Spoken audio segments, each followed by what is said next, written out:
Hi, guten Tag. That was really epic.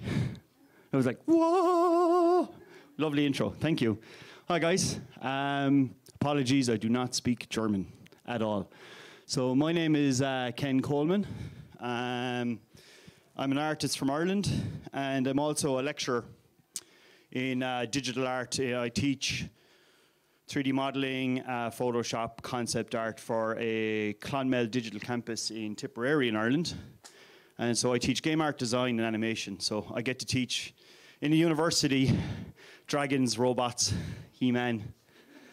And I get a lot of teasing from my students because all of my academic reference is 80s pop culture. And they have to learn Dungeons and Dragons, Magic the Gathering, and Star Wars. Okay, because Star Wars started everything, you know? So that's the stuff I teach in school. But my own personal workflow where I now use 3D scanning.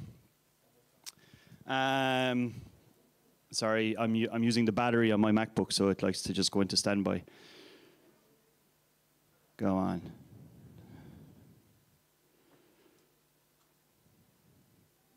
Sorry. It'd be fine when I'm drawing. So I use ZBrush 3D scanners. I'm currently working with a 3D scanning company, Einscan, because they saw what I do, and their machines are actually built for mechanical engineering, automotive business, aeronautical engineering, dental, health.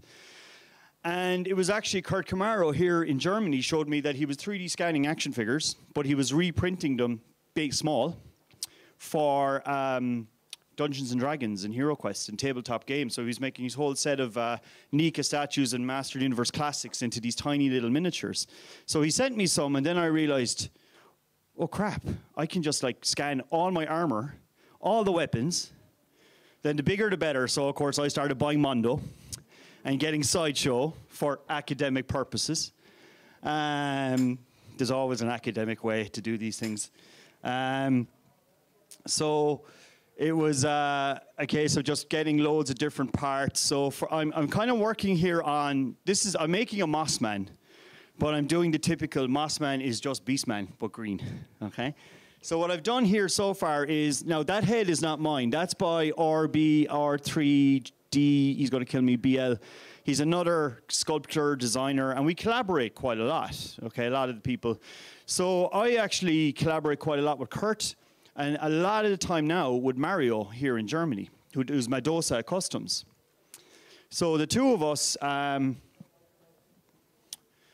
he scans stuff, I scan stuff. We have this huge digital library. He makes customs, and I just use all of these for making my art, okay? So this Beastman slash Mossman that I'm doing is actually wearing the Revelation New Eternia shin guards. I've got the fur from He-Man. I can't remember where I got the belt, but this head I thought was really fun that I downloaded from Kults 3D, made by an American sculptor, Rob. And I got the bracers here, are all scans from classics and different things. So if I have a Mondo, it's great because the parts are way bigger, so you get more detail when you want to scan things. Okay? So just to show you a little bit to start off, I have a quick video that, and I've got stuff I'm not sure I'm allowed to show you yet. So, well, this would be, look, there's Snake Mountain, if you can see it. This is one of the scanners. This is the Einscan Pro HD. My college owns this one. But the funny story is my college asked me about scanners, and I told them, buy this one. And then they bought it, and they didn't have the gear to run it, so they gave it to me. So that's sitting in my house. It's like 10 grand, sitting on my desk. And this is a handheld. So you pick up this device, you scan the model, and you end up with this. Okay, but this is the high end. This is the kind of scanner they're using in movies and things like that, right? So where I live in Limerick in Ireland is actually, I'm quite lucky. I've grown up loving Star Wars special effects. And the Dell factory, just 2 kilometers from my house when it closed down, is now the studio where they made Apple Foundation. So it's now a movie studio. And then 2 kilometers the other way, one of the guys from Tipperary was working for Weta Workshop on the Hobbit movies. He moved back to Ireland. He set up a special effects studio.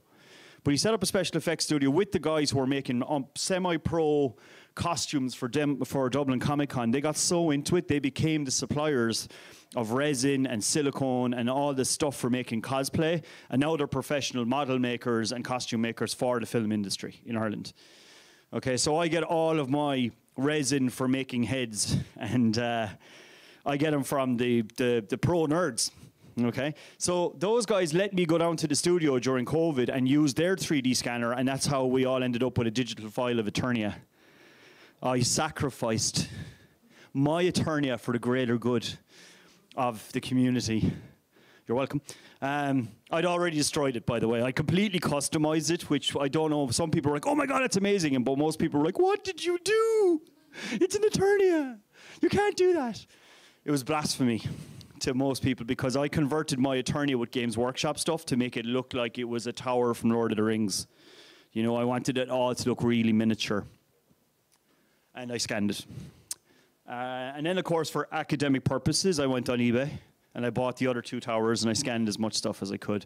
So I arrived down to this movie studio with a big box of He-Man toys. I have to sign an NDA for Disney because they're making stuff for a movie, and they were also making...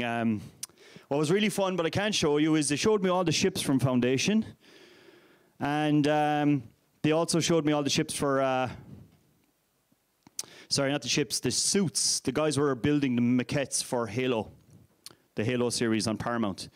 So they brought out, like, they have these 3D printers everywhere that are huge. They're like Marshall stacks. And one of the guys, my friend Bono, walks out and he's got all these little action figure green men. And it's like, oh yeah, we got this really big vat of really cheap shit resin from China, and we do all our tests on that. And he has all the armor from Halo in his hand. He's like, when you're finished, you're giving me those. I'm going to take them for academic purposes and then put them on a shelf in my college so I can show the students that these are actually from the Halo movie. You know, so it's really fun because logistically, you know, 2 kilometers that way I got a movie studio. 2 kilometers that way I can go down when we didn't have the stuff in school. I can use the 3D scanners. So it was great to be in the studio. I'm there scanning Eternia, looking around, going, "Oh, look at that spaceship from that new movie and TV show that's on," you know. And then there's a big box of prosthetic hands over here from Game of Thrones. It was like, oh, blah, blah, blah, you know, all decapitated things. So, and of course, in the middle, the guys are going, "What are you doing?" "I'm scanning He-Man stuff. Why?" And they're like, "Okay, fucking nerd." Anyway, that's the start of all of how the scanning came into it, you know. And there's the legend over there. There's my printer, Mario. I tried 3D printing myself. I hate it. It's not fun. For anyone who does miniatures and does their own 3D printing, you know that you get this lovely magical box that's supposed to make toys, and it's not that easy. Okay? A lot of people might agree with me on that. It is a pain in the ass. You might find out that the resin that you got with your printer doesn't work. There could be something wrong with the printer. I've had one successful print of a She-Ra tiara, about that big, and my wedding rings. I did a prototype for my own wedding rings. Apart from that, I send everything to Germany, to Mario. And one of the fun things we did was this. I'll just show you, because he just gave it to me. I don't know if anyone saw my Facebook. I love the Revelation Battle Cat, okay? But the head looks like the Jungle Book. Does anyone else think that? It looks very, very Disney cartoon, okay? So I went and made a cast of the Panther head from Classics, and I tried to put it on, and it was like, no, it's too small. So I said to Mario, okay, I have the 3D scan of Panther, can we blow it up? So I scanned the whole neck area of the Revelation Battle Cat, and I scaled in ZBrush, the same program you saw there. I scaled up the head, and then Mario printed these for me. So I now have these Panther heads that are 150% scaled up. But Mario, the genius, that's Mario, guys. Everyone, that's him. He's a legend. He has put in the peg hole, so you can just take off the Revelation head and put this on, and you have a really fierce-looking Battle Cat, okay? But he went one step further and did one for me with saber-tooth teeth and the 2000X helmet. So I'm going to do a 2000X. When I was at another con, I picked up, or was I in Spain, I picked up a really cheap Revelation Battle Cat for €30, so I have one at home waiting to rip his head off and put this on.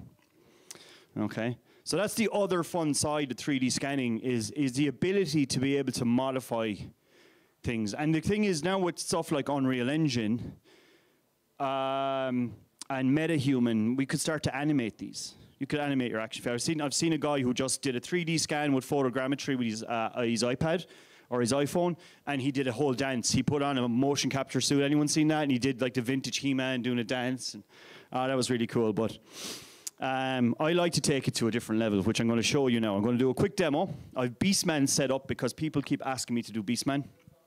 Now that everybody in Germany has an PlanetEternia something, okay, Orco is done. Now it's time to do something that isn't quite abstract. So I'm going to work on a Beastman and Mossman. So let me just get this in place. Okay, so you've seen here, this is ZBrush. Okay, and I did this pose. I rigged the figures in a program called DAZ that I have all these poses. And I have, what we do in DAZ is, I can open this one and show you. So in DAZ, this is the 3D scans of the Classics armor, the Classic head, right? The Revelation knee. So if I go in there close on the Classics head, you can see that it's not really the best scan, but it would print to the same scale if you wanted to stick it on one of your miniatures. But it's perfect for me to have the reference to light it and texture it and paint over it and re-sculpt it if I want to. So for instance, if I want to take Beastman here and I want to give him a big gash on his head, I can go in here to my brushes in ZBrush and go, okay, let's say this is him. He's been in battle. Just find my rock brush. No, mouth, hair, horror. I actually had breakup. Yeah, I can go in here and I can actually put a scar. Can you see that? Okay. I can start to sketch scars. Like he really cut his eye out, just like Merman in Revelation. I can cut his eyes out like that. Okay, so the armor is the Classics armor. So I have a huge library over 3 years created of all the parts I need. And what I've done recently, now I can't show you because it takes forever to load it up, but this is what we call in game design an A pose or a T pose. So once I put the armor scaled, because this is a 1-to-1 scale model out of the other program, once I put the head, the armor, all in place, and then I export it up here, when I open that same figure in the other program and I import the models, they pop straight into place on the other figure. And there's a thing called a parent, which is, if I say change parent on the head, I basically link the head off my 3D scan to the head off of the model, so it's like a puppet. So when the puppet moves, my Beastman head moves the same. The armor is, the shoulder pads are connected to the shoulders, the knees are connected, the armor on the legs is connected to the shins. So every pose that my figure does, the armor goes with it in the right ways. Now, obviously, when you're doing something like Battle Armor He-Man, you can't do a pose where He-Man's clapping. It's like those funny T-shirts with the T-Rex going, if you're happy and you know a clap here, oh, my hands are too small. So Battle Armor He-Man is kind of like this in 3D because his armor is big and chunky. So you have to do poses with Battle Armor He-Man where he's really epic, you know. He looks great as a toy, but can you imagine Battle Armor He-Man trying to stir a cup of tea? You know, he'd be like this because the armor's so big. So it's one of those things that when you see those kind of imperfections in video games, like if you're playing Skyrim and you put on this massive armor, but the arm is going through it, it's kind of that kind of case where the 3D geometry is off. Okay, so I'm going to show you the Beastman I made last night while everyone was outside having a big old German rave in the hallway.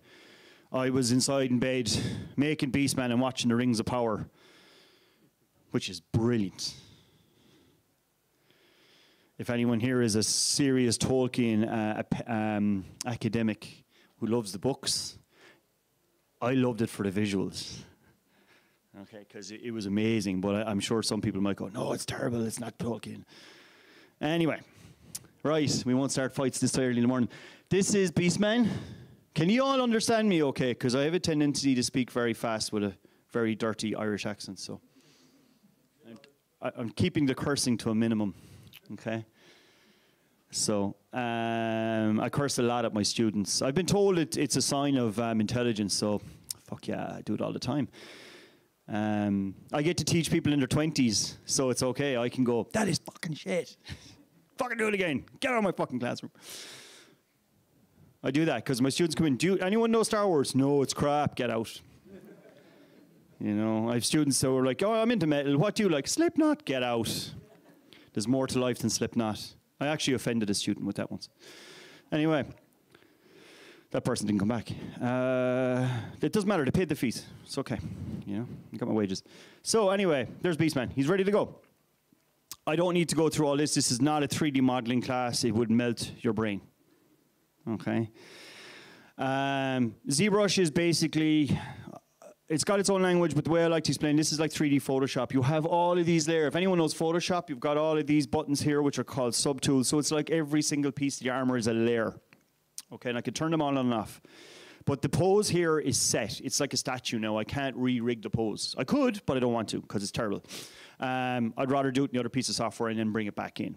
Okay, but this is the software that nearly every company is now using for your statues. So any of you collect the Sideshow and the Tweeterhead stuff, the big guys, the big statues, they're all made in ZBrush now. I was lucky. I was at PowerCon 3 weeks ago and I was talking to Dave Igo, who was the sculptor for Tweeterhead, who did the big, gigantic Skeletor bust, the 1-to-1 scale, and the new Hordak, all the stuff. I had a great conversation with him about He-Man's hair.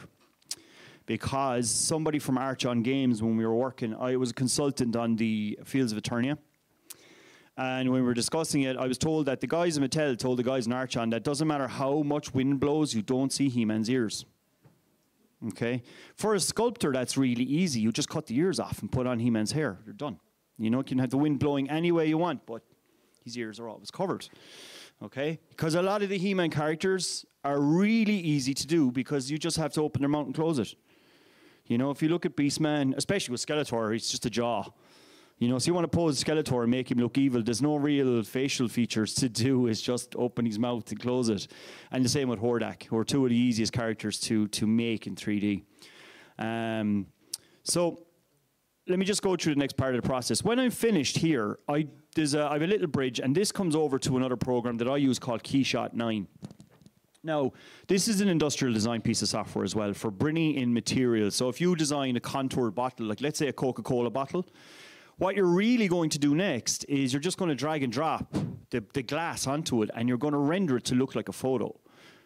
You've probably seen when you're looking at all your product shots, like if you're looking at the foremost, well, the foremost stuff is real because it's drawn by Emiliano, but if you look at a lot of product shots, especially for action figures now, it's not actually a photo. Now, the Tweeterhead stuff is, because I asked Dave, is this a render? And he said, no, we actually build it, paint it, and photograph it. Because I met some of the airbrush artists over, the professional airbrush artists at PowerCon who do this, or they're sent the maquettes, the prototypes, and they airbrush them, and then they're sent for production photography. But a lot of other stuff is now done in programs like this, where for instance, here's Castle Grayskull. So this is my full scan with the 3D scanner, the full Pro one, of Castle Grayskull. It's the closed, if it opens, it knows people are watching me. So there's Castle Grayskull from Classics. Okay? Okay, and what I did is, what if we wanted to see Castle Grayskull in flames? Right, you know, I can add a burning. Add a burning. Why does that not want to work today? It's the wrong color. Oh, yeah. Oh, it seems to be dragging the one above it. So there you go. There you go. So there's a red glow, and I just see these spheres here. They're actually the lights I've set up. So it's basically like setting up a photography studio. So I work as a photographer in Ireland, and that's really helpful. That for some reason it doesn't want to turn stuff off now, because again, computer knows you're watching me. Macs are way too intelligent. Like, oh, you want me to do that now in public? Nah, I'm just going to embarrass you. That's what they do. Murphy's Law, as we call it. No way. Ironically, I do have a PC because the scanners only were on NVIDIA GTX cards, and Mac is all AMD. So, yeah, I do have a Bison box, though. It's an external rendering machine for Mac with an NVIDIA card in it, so you can run it through that. But I bought, when I was in my master's, everything was Mac for design. And then when you get into 3D, you have this bridge where it's like, oh, I'm using Macs, and now everything in 3D. Like, you cannot get 3D Studio Max for a Mac, you know. But my college teaches Unity and Maya. I'm sure a lot of students are going to beg for Unreal Engine, so we'll probably transition over. I'm actually going to transition. Anyone heard of Substance Painter? No? Sorry, because I speak this language every day. I forget that a lot of people are not into this outside of Photoshop and some cool editing apps on their phones. But a Substance Painter was bought by Adobe, and it's basically 3D painting with a Photoshop interface, okay? So I'm going to transition my workflow here over. So the way I just changed over, look, I'll drag in another material. That's my white rim light. Then I have my black rim light. Oh, they're working now, look. Turn off the lights. And let's just, Castle Grayskull I always do in cast iron green. So that's my Castle Grayskull with the lights off. I also have this lovely button here where I can change the perspective. So if you have Castle Grayskull way off in the distance on a cliff, it should look like this, okay? And what's fun about this button is because I come from a photography background, I know the difference between really small and far away or wide-angle lenses. So if you want to do Castle Grayskull from an aerial view, so if I want to copy what Simon is painting upstairs, that's taken him probably 3 months, I'll just go, oh, look, I'll just do this. There you go. Funnily enough, though, I actually send 3D models to Simon, to Simo Sol, because he uses Blender, and he's able to put the model in and light it, and then he's able to draw and sketch and study the light using 3D programs, which is brilliant because it just goes to show that if Michelangelo had a projector and Maya, he probably would have done the Sistine Chapel in a week. And probably charged the same amount of money, though, because the software was very expensive back then, you know? So anyway, that's how you would do a perspective view. So you can change the angle and the perspective. So that's like real fisheye there. Look, I'll just go at 5.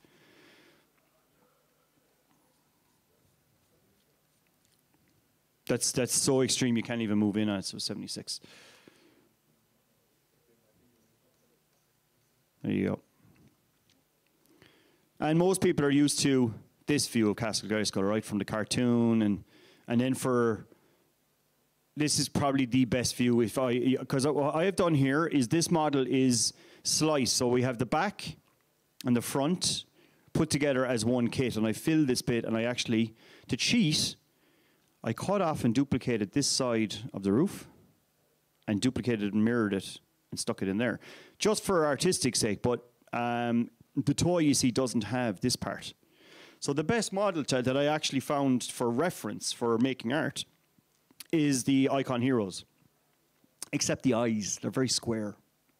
If anyone knows the Icon Hero statue, which the Meister magazine the Weltmeister have over.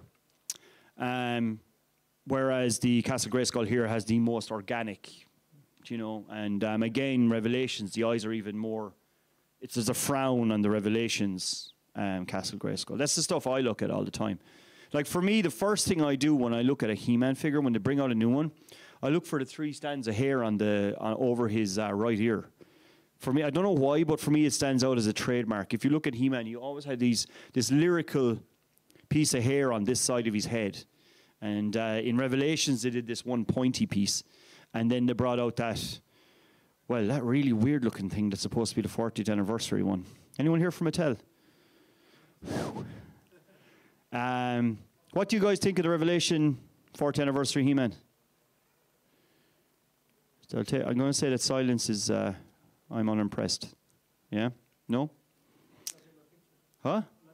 I've seen the one upstairs. I'm a bit more impressed I've seen it in real life. I've seen Jurgen's one in the display, but it's still a bit like, why didn't they not just put the vintage Super 7 head, just stick it on everything? It's perfect. Just do that, which is exactly what I do. I scared someone at PowerCon. I bought an Ular, and he goes, oh, do you want the mailer? And I went, no. And I ripped open the box, and I took the head out, and I just threw the figure behind my desk. And I was like, yeah, and I stuck it on a Revelations figure. And he started looking at me going, what the fuck did you just do? That's like mint MOC. I'm like, I know, I don't care. You know? Which is the case. I don't. If anyone knows me, follows me on Facebook, I just break stuff, and I remake it my own way or try and improve things. It's the reason I'm up here doing this. So I'm going to open Beastman. Here he is. We'll turn off Castle Grayskull. Castle Grayskull is just a very easy way to show you how you can rotate stuff, change the materials. So I rendered out, while I was watching Rings of Power last night, I made Beastman. So it's the same pose as you saw here. Okay, ready to go. And basic colors. Now, the little breaks in the model here, like that the fur doesn't go over the leg or that it's broken here, that doesn't matter because this is just a major guideline for me to do my painting later on, how I'm going to texture it and paint over it. And I have changed one bit of the workflow I can't show you right now, which is that I have a Cintiq, which is a big drawing screen at home, and I draw onto it. But I've actually, when I finish my work now, I drop it onto the iPad so I can just paint anywhere. I'm sitting on the couch. I was walking the halls here yesterday with a cup of coffee and painting Castle Grayskull for the back of for something I'm not sure I can talk about yet. But I had to finish a Castle Grayskull very fast, and I was there doing all the oil painting on it while I was walking around. Instead of being stuck, it takes away the being stuck at a desk element of art and brings you back to having a sketchbook, but with all your software, not all of it, but close enough to having the stuff you want to do for digital available. So Beastman here, these are the base colors. Then I render him with no lights. I render him with a blue rim light, this translucent shade. I also put on a cartoon edge, which is this one. And I'm actually teaching archaeologists how to use this software for what's called stippling. So a stipple drawing is all that dotted drawing that archaeologists use, and it's the most accurate way for them to depict the model in 2D. So I've been showing the guys, a friend of mine brought over like a 6,000-year-old piece of carved bone, which was a spearhead, and another piece of clay pot, which was pre-Bronze Age Ireland. And I just scanned them and made 3D models for him to show him that you could just render them to look like this, and then you can go into your iPad and draw over it. Okay, so my He-Man workflow has now helped archaeologists, so that's fun. Okay, so I render out all of these different materials. Okay, I press render, and it gives me the option. I have this button called clown, which makes a shape. It makes an overall silhouette of my design, which is very important for me later in Photoshop. And it's making as a Photoshop file with my Photoshop resolution the way I want it. Okay, and I know that my resolution is spot on, that it renders, it's low enough that it renders fast for me, but big enough that I can do a massive print, A3 and A2, because I paint on double the size that you see at my table. Okay, so a quick key shot, because I'm not going to render now, that would take hours. Quit key shot and quit. And I got to quit out these programs. I'm using a fairly high powered Mac, but I still got to quit them out because the new Photoshop eats your memory. So I try not to have the 3D and the 2D running at the same time, just as practice.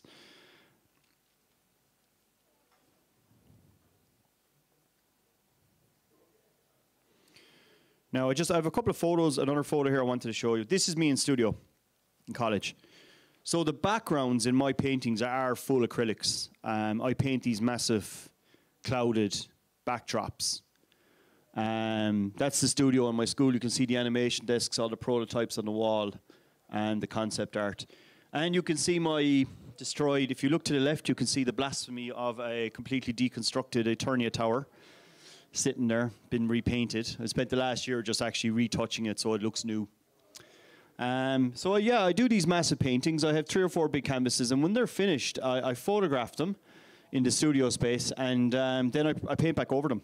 I just use the same canvases again and keep painting them. I do that real Bob Ross acrylic clouds because I was doing digital clouds, and the minute I did an acrylic and dropped it into one of my He-Man pieces, all of a sudden that Rudy Obrero, Frank Franzetta feel started to come through when you're using real paint with digital.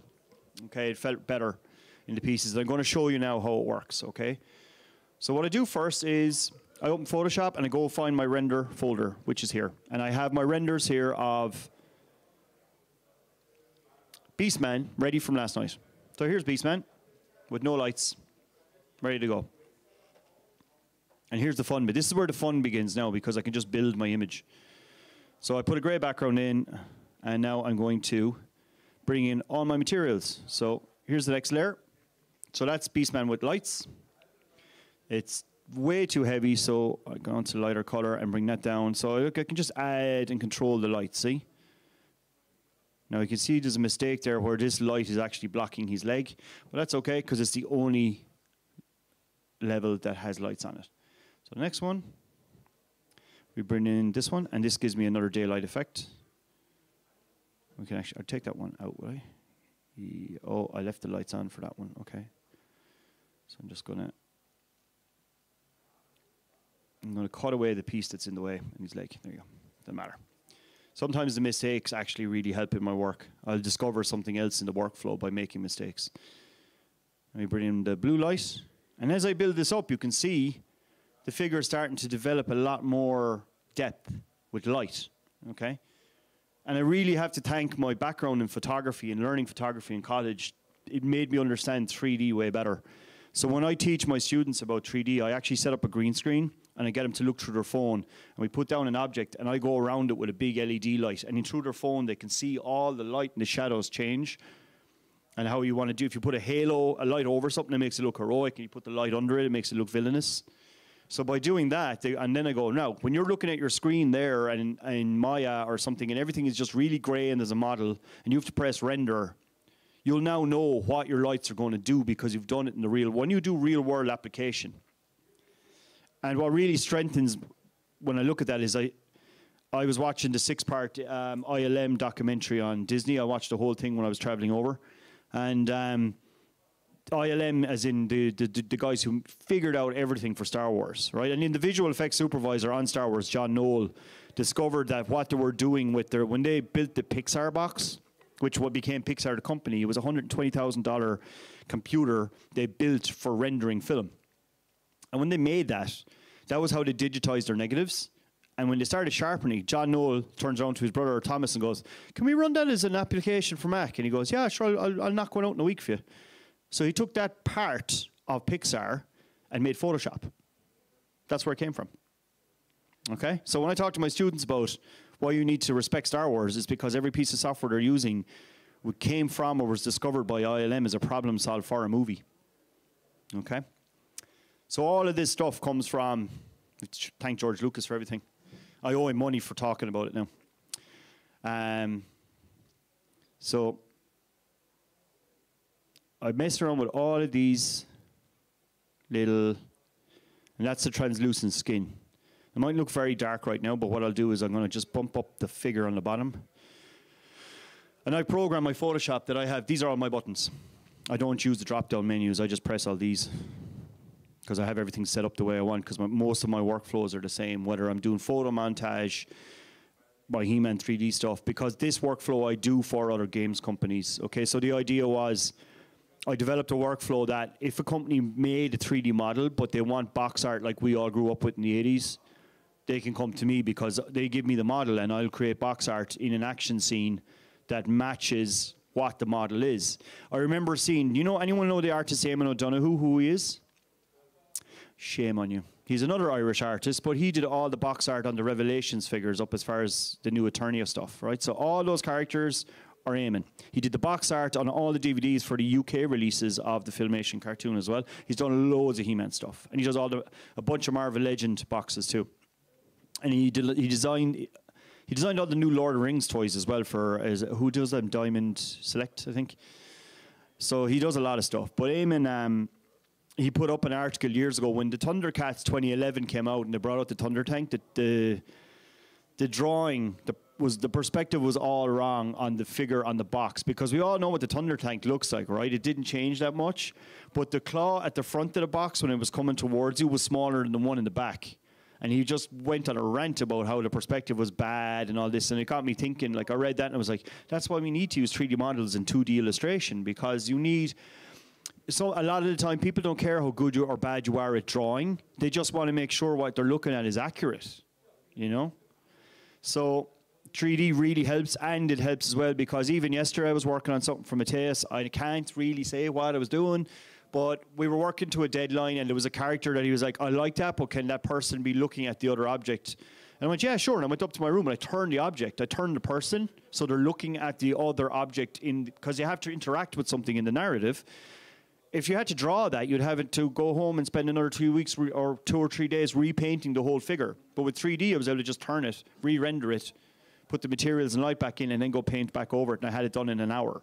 Now, I had it done in an hour because I've been doing this for 20 years, okay? I just want to say that because I hate watching YouTube videos of someone going, oh, I'm going to show you really easy how to model this in ZBrush. And it's a beginner video, but what happens is you turn it on, and this person goes straight into tech speak that is not for a beginner. Have you ever come across, you're trying to figure something out on your phone, or an app's not working, and you go find an easy-to-use solution video, and one, you have to actually find the bit you want within 40 minutes of bullshit, and then the next thing is it doesn't actually work because the person is not speaking in terms of a beginner. Okay, so that happens with this type of software all the time. I realize I've been very ranty this morning. Maybe I need more coffee. I need to be more positive, you know. So anyway, this is how I build up Beastman. Okay, now I need my 2 hands for a second. So when I have all my bits put together, I merge them.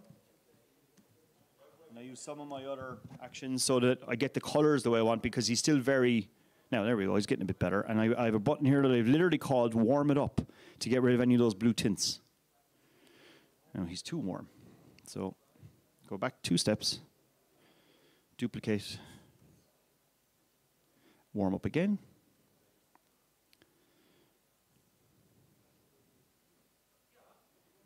Here you go. Okay, so there's Beastman pretty much ready to be composited and then painted over. So grab these 2, merge them. Now here's the real fun bit.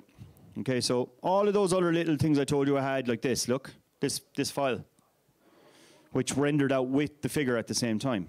Here's where it comes in handy. I drag that in here. And I line it up with the original. I select it with the magic wand. The magic wand basically selects a area of shape or color in Photoshop. And when I cut him out, I can get rid of all of the extra background and lights that now I don't need, because I just wanted Beastman in my image. So there's Beastman, ready to go. So we go new. I'm going to go A2. I love just doing my pin-up He-Man stuff in portrait mode. So there he is. I drop him in. And this is where it gets really fun. So let's put Beastman in the middle. And those acrylic paintings I mentioned earlier on, I have my clouds and backdrop folder. And I have this library of these images that I've created by blending 4 or 5 of my large acrylic paintings in different combinations to create these He-Man, Rudy Obrero style, what I would consider the Eternian clouds. You know, all the a lot of you guys love your audio plays. Okay, I've been listening to different people from different countries about why they love He-Man and what resonates. For me, it's the box art, because when I was a kid, as they said in the Toys That Made Us, like, I was too young to read the comic books, and He-Man wasn't on TV all the time in Ireland. We didn't actually have Transformers. I like to joke that only posh people had Transformers in Ireland because they had the English channels, BBC. I didn't have that as a kid for a long time, so I didn't see Transformers. It now doesn't resonate at all with me. But when I watched He-Man, it was mostly just looking at Rudy's box art, very, you know, dark, hot, volcanic. Do you know when you look at the Battle Ram box or Wind Raider, everything looks like it's about to just blow up. You know, or if you look at the box art for the old vintage and the new Castle Grayskull, it looks like the ground is about to break away. You know what I mean? And they're on their last minutes before the destruction of the world. It's very volcanic. So I use a lot of those type of stormy clouds and red colors in my stuff. So, and that's how it starts to come together. I bring these acrylics in, right, and I start to drop them in behind the figure. Now, obviously, we can't have them floating in space, so we bring that down soft like that. And I've created them purposely with a glow in the middle, because that is a very classically painted technique, which is to have this soft halo effect around the figure, because it makes you accentuate the silhouette, which is the overall shape. It was one of the main tricks of Lord of the Rings. If you look at the original Lord of the Rings, Peter Jackson wanted to make sure that when they walk across that mountain in the Fellowship, that when you see a silhouette, you know every single character by their silhouette.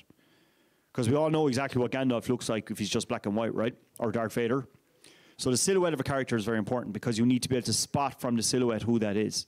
So silhouette is something we teach in concept design as well.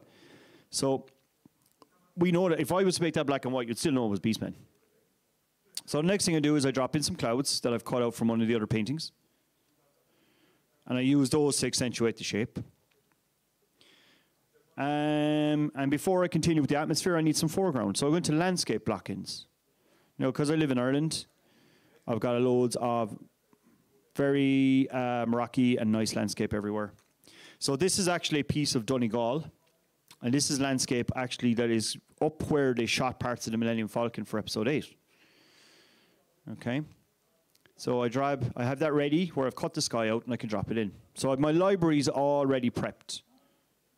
And the reason I prep them in this way is that I'm able to, it took me years to master this workflow, collecting my photos, painting backgrounds, but now it means that I can, in a day, I've got a Beastman ready to show you guys, okay? So now I have the ground, and I really like some of these photos. I shot them with a wide-angle lens, so I've got a lot of perspective, you know? One trick I do with all my figures is this. I select the model, and I do a black gradient in front of him. It's a real Franzetta. It adds to what's called chiaroscuro, where if you look at some comic book artists do this, Franzetta used to do it. If you create the shadow down here, it creates the illusion that there's more light around the head, and that the head and the top of the chest are creating the shadow on the legs. Okay? And you would also put another shadow, even though my lighting is accurate because it came from another program. You put it here, another shadow there. Okay? Now, the funny thing about 3D is, do you remember when I showed you all that perspective that I did with Castle Grayskull? It works with Castle Grayskull, but I tried to do a Dali style, looking down the figure. Everyone knows that painting of Salvador Dali, the very blasphemous one of Jesus where we're looking down over his head, down his body in the crucifix. Does anyone know that painting? No? Some DC artists did it also with Superman, where you're looking down his head as he looks down at Earth and his feet go into a point, right? That's like really extreme perspective. I tried to do that with my Scare Glow piece. And I showed it to people, they're like, his hips are too small. What's going on? He's all wrong. When you translate 3D to 2D, you know it's accurate because you've created it and all the limbs are right. And something I've discussed with Simo is, and he did the exact same thing, it was just serendipitous, is I said, oh, well, I like to make the heads 10% small and the hands 5%, 20%, between 5 and 20, 15% bigger and the head 10% smaller. And he goes, that's exactly what I do. Because Simon has explained to me where his, come on, computer. Simon has explained to me where his ideas come from and where his influences come from. So when he starts out his anatomical studies of He-Man, he's making the head 10% smaller than real life, and I was doing the same thing. And making, especially with Beastman, you can go even bigger with the hands and the feet, okay? So Beastman ends up like that, but it's coming from classical painting training.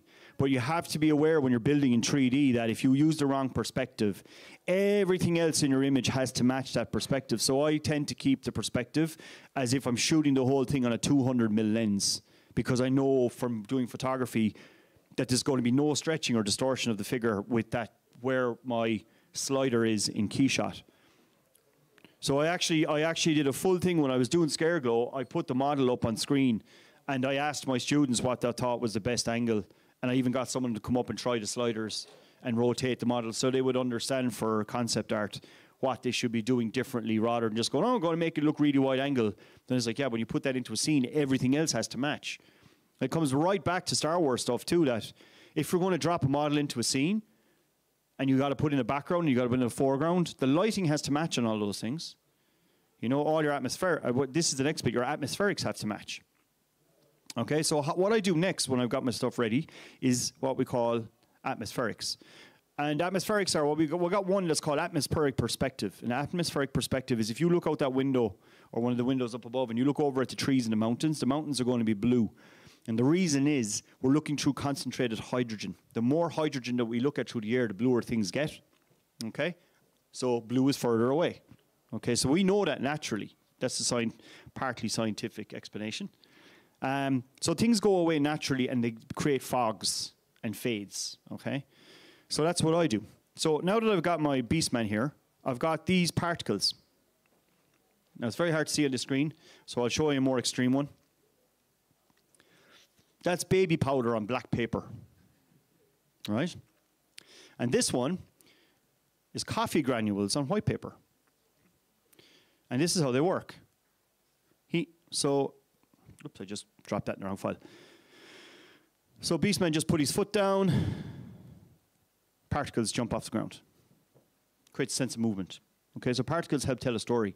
If I was doing stuff for Battletech, and I had to do a gigantic 3-foot robot, 3 foot, sorry, Torsten clicks Battletech, he knows my Battletech work. If I was to do a 3-story robot, I have to make those particles absolutely tiny, like really, really small, because that robot is 3-4 times the size of this building. On Beastman, it's normal, so that's the scale of what a particle of Earth should look like compared to a human foot. So all these things have to be considered, okay? Next, one of my very favorites is this particle, and if I set that to a screen, it makes black transparent. I put this behind the figure, and it's going to create a particle glow as if there's water droplets or something coming off my figure, and creates a sense of movement. Copy it. And this one particularly has this perfect shape with that little curve there that it fits on shoulders, knees, elbows really, really well. Now, it might look like much there, but when you turn them off, you can see a distinct difference. What's going on? That's okay. Okay. So there you go. Okay. Now, I could have gone into more detail with Beastman when I was creating him, and I added extra model parts to do the eyes and everything like so. Because Beastman is Beastman, he doesn't have very distinct features for doing some of the stuff, so you got to paint it in. So for now, we're going to just give him big white eyes, right? Just so you can see it better on screen. Okay, and I'll paint in the block in some blue, as Beastman has blue eyeshadow. Okay, that comes down around there. And what a lot of comic book artists do is they set that to color, so you can still see the shade underneath. Sorry, I went to saturation, so color, which means you see the shadows and you're not blocking in full color. So you put it in like that, right? And color is fine, but I lost my white eyes, so I have to go back and do them again.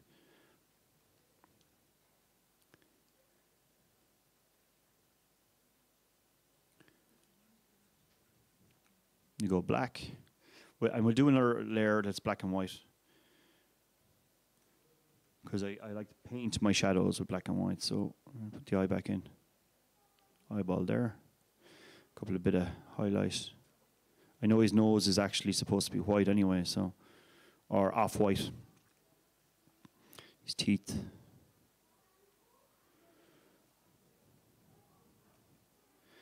This is just a rough cut for now to help me block in later on. I'll do it like, because the faces on He-Man stuff is very important. He-Man himself is the hardest if you want to do expressions. To get an expression on He-Man's face could probably take just as much time as compositing the whole image. Okay, so for now, there's a very rough version of his face, just so I can see what I'm doing. Okay.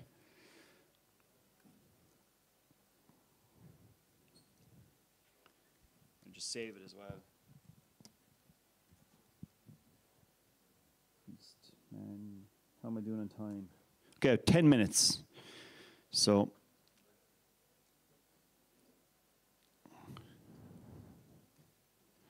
here we go. Coming together. The face isn't exactly right, but I often have the figure beside me when I'm working, just for reference. And obviously, Beastman has this blue chain. This piece is blue.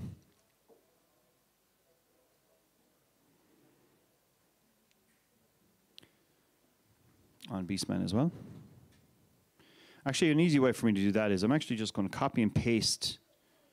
You can see here, look, I've just cut out that section, and I just changed the color on it. I'll change the hue. So this hue saturation. So look, and just go, oh, more blue. Where's the blues? Up there. Okay. And I'll add more blue to it then. Color bands, blue and blue. There you go, perfect. He's wearing his chain, so I'll just get a bit of grey.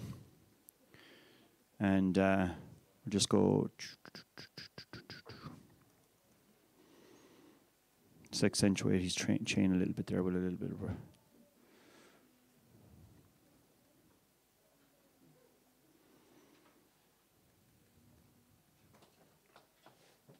Okay. I'm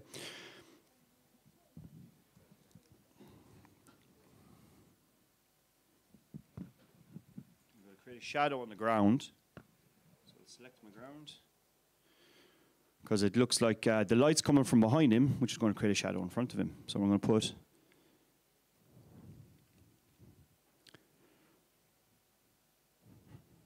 a shadow here.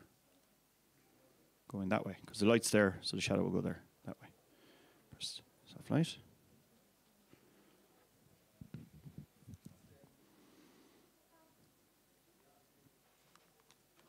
Okay. I want to add some more foreground elements because it's the quickest way to block in, and then later I can add some more background elements behind them. One of my favorite things to do is add, I've already taken some of my particles and made what looks like lava, where I've changed the colors.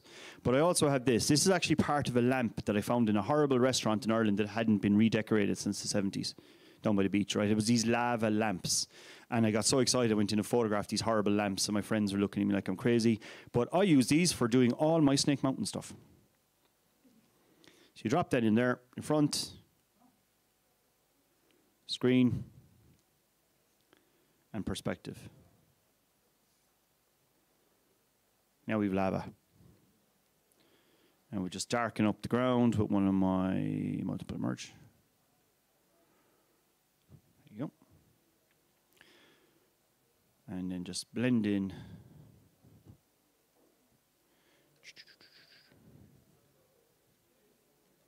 There's a bit of lava coming towards him there, and then we'll add in some lava sparks.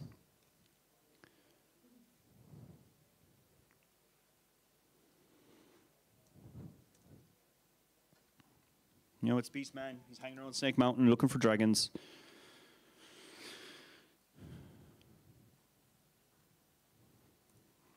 Now, because I've used that type of tone, we want it to be lava, the sky wouldn't naturally be that color behind him probably either. Unless we're looking at Lord of the Rings, which is like black skies and orange. But in He-Man, it's mostly purple, right? And reds around Snake Mountain. So what I'm going to do is I've taken the color from the oranges. There, look. I go into that color family and get a saturated version of it. Go behind where the clouds are. And I'm going to drag up some color. Set to pin light. So now I got that glow coming up from behind him, okay? So there you go. That's the glow. But I want some fog as well and smoke. Because, well, it's Beastman and he's out in the middle of, you know, add some more smoke. And we want that smoke to come in front of him as well. So I have my ground dust one. Put that there, but put it in front of his feet. Press the screen. And that goes there. You got a bit of fog, and that helps him blend in a bit to the foreground too. But, of course, it's too white. But I have set up my buttons in here. So if I press lava glow, it'll automatically get a lava glow. Now, that's not a comes with Photoshop button. That's one I took a while to get my balance right. It's one of my He-Man buttons. So, and I can duplicate that button. There.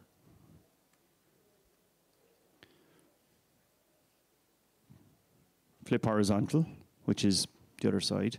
And just by changing the angle and perspective, it looks newer again. Okay. Now they are too bright, way too oversaturated. So we're just going to, it's all about subtlety, building up subtlety. Okay. Now I also have a button here in Photoshop called Libraries, which is where I take in random pieces of 3D, if it opens, and all these other things I've built over time. So for instance, if I go in here, see this is a wall rust. It was a piece of rust that I found on a wall in Limerick, where I live, where there was a big iron gate and all the rust had been dripping down over the years into the concrete, and it made this beautiful texture. There, right? So when I'm doing skin and armor, I'm mostly using rust and concrete. So if I set that now, I've set that to soft light, So now it blends like that. You go to transform.